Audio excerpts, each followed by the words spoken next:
up to 50% வரை தள்ளுபடி. S, நம்ம பாண்டிச்சேரி நேரு ஸ்ட்ரீட் ரவி கலர்ஸ்ல இப்போ அதிரடியான ஆடி தள்ளுபடி ஸ்டார்ட் ஆயிடுச்சு. ஜஸ்ட் 999க்கு 4 குர்தீஸ் 899 வர்த் உள்ள இந்த ஜிவாமி ஷேப் பேக் இப்போ உங்களுக்காக ஜஸ்ட் 399 தான். 399க்கு 2 லெகின்ஸ், ஆங்கிள் லெகினும் இருக்கு, ஃபுல் லெகினும் இருக்கு. பிராண்டட் இன்னர் வேர்ஸ்ல ஜஸ்ட் 100 and 200 தான். இங்க டி-ஷர்ட், ட்ராக் பேண்ட், ஷார்ட்ஸ் எல்லாம் ஜஸ்ட் 100 to 200 தான். விமென்ஸ்க்கான நைட் ட்ரெஸ், ட்ராக்ஸ் இது எல்லாமே கிளியரன்ஸ் இல்ல ஜஸ்ட் 100 ல 250 வரைக்கும் தாங்க. முக்கியமா நம்ம வீட்டு கிட்ஸ்க்கு கிளியரன்ஸ் இல்ல ஜஸ்ட் 100 ல 200 குள்ளேயே இருக்கு. அது மட்டும் இல்லாம இங்க இருக்கிற A to Z எல்லா கலெக்ஷன்ஸ்க்கும் ஸ்பெஷல் டிஸ்கவுண்ட் இருக்கு. அப்படியே இன்னும் வெயிட் பண்றீங்க? உடனே கிளம்பி நம்ம பாண்டிச்சேரி நேரு ஸ்ட்ரீட் ரவி கலர்ஸ்க்கு வாங்க. அண்ட் மறக்காம இந்த வீடியோவை ஆடி தள்ளுபடியில அசத்தலா ஷாப்பிங் பண்ணணும்னு நினைக்கிற உங்க ஃப்ரெண்ட்ஸ் அண்ட் ஃபேமிலிஸ்க்கு ஷேர் பண்ணிடுங்க.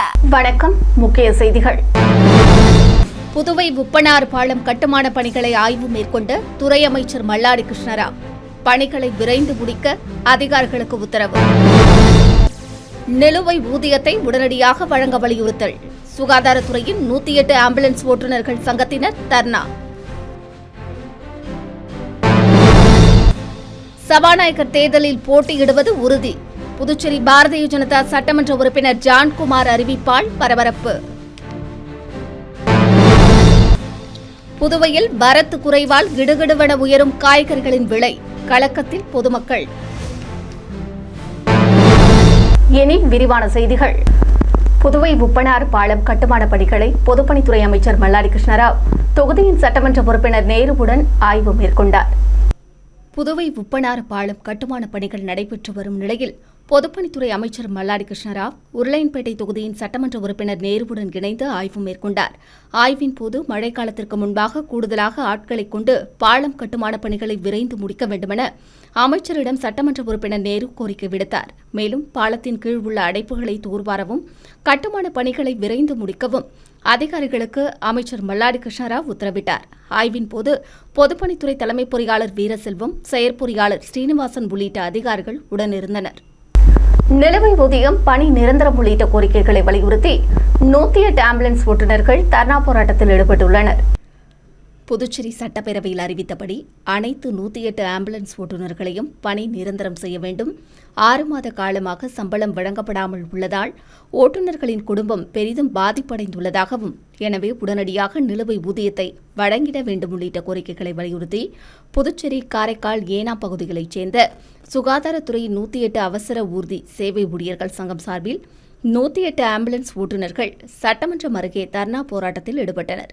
அப்போது முதலமைச்சரும் சுகாதாரத்துறை இயக்குநரும் தாங்கள் வைத்த கோரிக்கைகளை உடனடியாக நிறைவேற்ற வேண்டும் என்றும், பணி நிரந்தரம் செய்ய வேண்டும், வழங்கப்படாமல் உள்ள நிலுவை ஊதியத்தை உடனடியாக வழங்கிட வேண்டும் என்று கோஷங்களை எழுப்பினர்.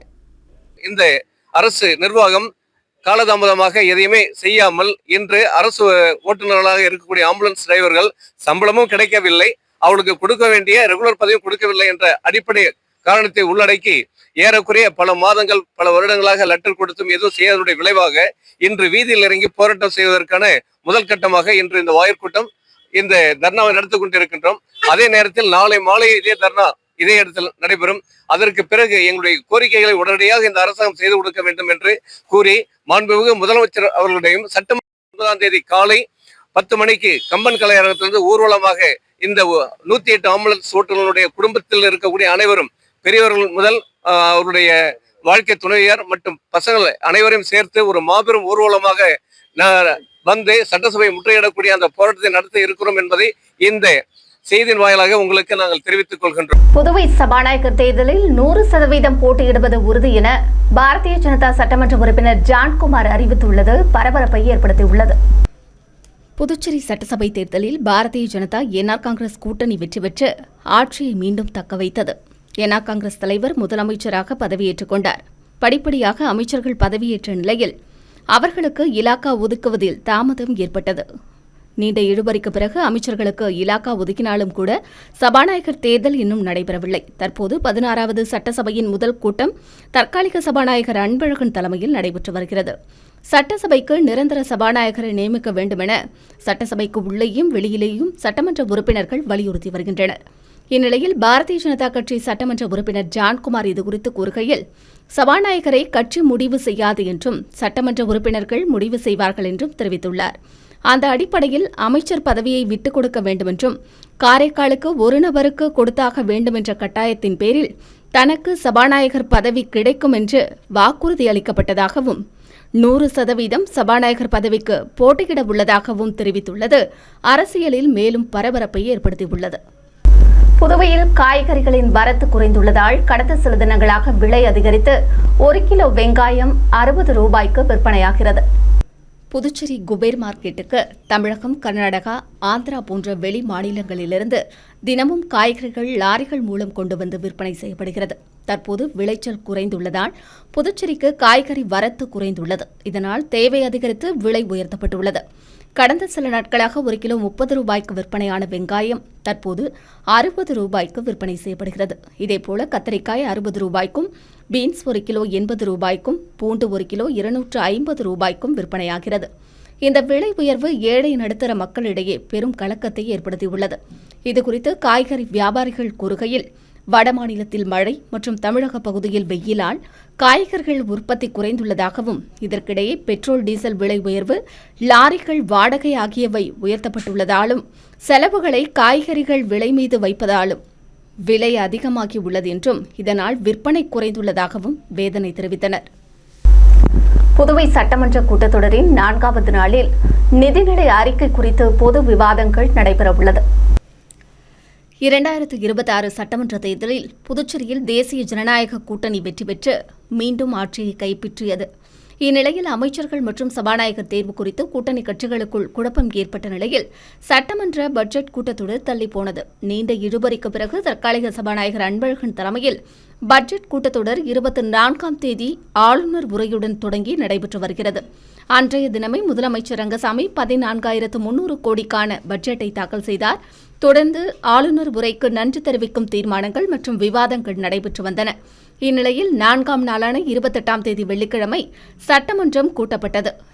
2026 சரக்கு மற்றும் சேவை வரி சட்ட முன்வரைவை முதலமைச்சர் ரங்கசாமி முன்மொழிய உள்ளதாகவும், இதேபோல சமூக விரோத செயல்பாடுகள் தடுப்பு சட்ட முன்வரைவை உள்துறை அமைச்சர் நமச்சிவாயம் அறிமுகப்படுத்தி முன்மொழிய உள்ளதாகவும், தொடர்ந்து 2026 மற்றும் 27ஆம் ஆண்டிற்கான நிதிநிலை அறிக்கை பொது விவாதங்கள் நடைபெறும் என்றும் தகவல்கள் வெளியாகியுள்ளன.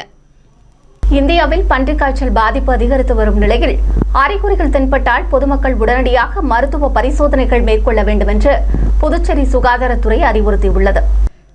இதுகுறித்து சுகாதாரத்துறை இயக்குநர் செவ்வேல் வெளியிட்டுள்ள செய்திக்குறிப்பில், இந்தியாவில் பன்றிக் காய்ச்சல் வைரஸ் பாதிப்பு அதிகரித்து வருவதாகவும், பெரும்பாலான தொற்றுகள் லேசான மற்றும் தானாகவே குணமடையக்கூடியது என்பதால் பொதுமக்கள் அச்சப்பட தேவையில்லை என்று தெரிவித்துள்ளார்.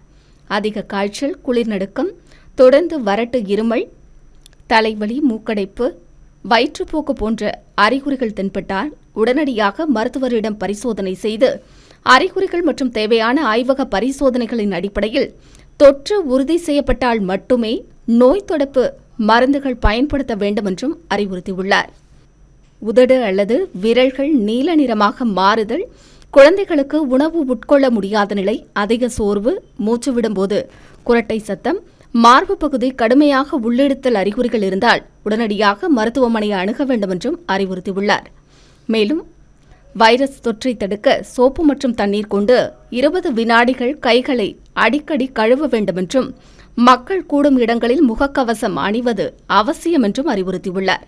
மேலும் காய்ச்சல் ஏற்பட்டிருந்தால் பள்ளி பணியிடங்களுக்கு செல்ல வேண்டாம் என்றும், சுகாதார பணியாளர்கள், கர்ப்பிணிகள், முதியவர்கள் மற்றும் நாள்பட்ட நோயாளிகள் ஆண்டுதோறும் பன்றிக் காய்ச்சல் தடுப்பூசி செலுத்திக் கொள்ள வேண்டும் என்றும் சுகாதாரத்துறை இயக்குநர் செவ்வேல் அறிவுறுத்தியுள்ளார். முத்தியால்பேட்டை தொகுதியில் நவீன இயந்திரம் மூலம் கழிவுநீர் வாய்க்கால்களை தூர்வாரும் பணிகளை அமைச்சர் மல்லாடி கிருஷ்ணராவ் தொடங்கி வைத்து ஆய்வு மேற்கொண்டார். புதுச்சேரி முத்தியால்பேட்டை தொகுதியில் கழிவுநீர் பாதாள சாக்கடை அமைத்து 35 ஆண்டுக்கும் மேலாகிய நிலையில் பல இடங்களில் பாதாள சாக்கடை குழாய்கள் தூர்ந்து போயுள்ளதாகவும், பல இடங்களில் பாதாள சாக்கடை தொட்டிகள் கழிவுகளால் நிரம்பியுள்ளதாகவும், உச்சநீதிமன்ற உத்தரவின்படி பாதாள சாக்கடை கழிவுநீர் தொட்டிகளில் மனிதர்கள் இறங்கி சுத்தப்படுத்தக்கூடாதென்றும், இதனால் நவீன இயந்திரங்களை பயன்படுத்தி கழிவுநீர் பாதாள சாக்கடை தொட்டிகளை தூர்வார வேண்டுமெனவும் தொகுதியின் சட்டமன்ற உறுப்பினர் வையாபுரி மணிகண்டன் முதலமைச்சர் மற்றும் பொதுப்பணித்துறை அமைச்சருக்கு தொடர்ந்து கோரிக்கை விடுத்து வந்தார். இந்நிலையில் முதலமைச்சர் முத்தியால்பேட்டையில் தேவையான பணிகளை மேற்கொள்ள பொதுப்பணித்துறை அமைச்சர் மல்லாடி கிருஷ்ணராவிடம் அறிவுறுத்தினார். அதன்படி முத்தியால்பேட்டை பெருமாள் கோவில் வீதியில் அதிக அழுத்தத்துடன் கழிவுநீர் பாதாள சாக்கடையை உறிஞ்சும் நவீன இயந்திரத்தின் மூலம் அடைப்புகள், கழிவுகளை அகற்றும் பணிகள் தொடங்கப்பட்டன. பொதுப்பணித்துறை அமைச்சர் மல்லாடி கிருஷ்ணராவ் தொகுதியின் சட்டமன்ற உறுப்பினர் வையாபுரி மணிகண்டன் முன்னிலையில் பணிகளை தொடங்கி வைத்தார். இந்நிகழ்ச்சியின் போது தலைமை பொறியாளர் வீரசெல்வம், நிர்வாக பொறியாளர்கள் சீனிவாசன், உதவி பொறியாளர் தணிகைவேல் உள்ளிட்ட அதிகாரிகள் உடனிருந்தனர். புதுவை ரெஸ்டோ பார்களில் ஹூக்கா கருவி பயன்படுத்துவதை தடை விதித்து கலால்துறை உத்தரவிட்டுள்ளது.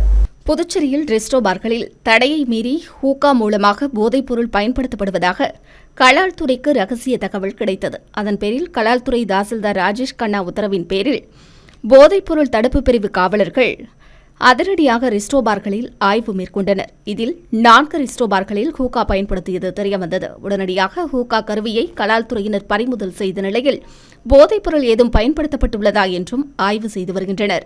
அவ்வாறு போதைப்பொருள் பயன்படுத்தப்பட்டிருந்தால் உரிய நடவடிக்கை எடுக்கப்படும் என்றும் எச்சரிக்கை விடுத்துள்ளனர்.